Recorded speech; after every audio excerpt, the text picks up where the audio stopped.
Chennai super Kings captain MS Dhoni IPL కు good bye చెప్పనున్నాడా?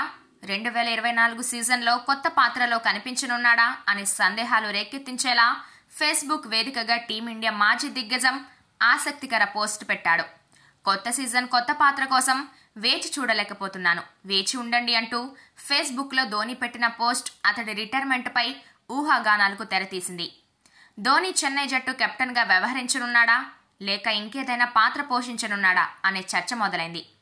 కోచ్గా వ్యవహరించబోతున్నారా అని పలువురు నెటిజన్లు సందేహాలు వ్యక్తం చేస్తున్నారు. మెంటర్గా పనిచేస్తారంటూ మరికొందరు కామెంట్లు పెడుతున్నారు. ధోని రిటైర్మెంట్ను ఊహించామని, చెన్నై సూపర్ కింగ్స్కు కొత్త కెప్టెన్ రాబోతున్నాడని మరికొందరు ఫ్యాన్స్ పేర్కొన్నారు. కాగా ఐపీఎల్ 2024లో ఎంఎస్ ధోని ఆడుతాడని అంతా భావించారు. 2023లోనే రిటైర్మెంట్ ఉంటుందని అంచనా వేసినప్పటికీ ధోని నుంచి ప్రకటన వెలువడలేదు. గత సీజన్లో ధోని నాయకత్వంలో చెన్నై సూపర్ కింగ్స్ టైటిల్ విజేతగా నిలిచింది.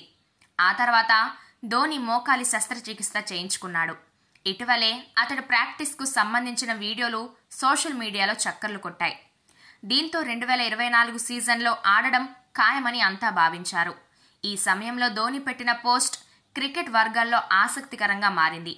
కాగా చెన్నై సూపర్ కింగ్స్ని ధోని 5 సార్లు టైటిల్ విజేతగా నిలిపాడు.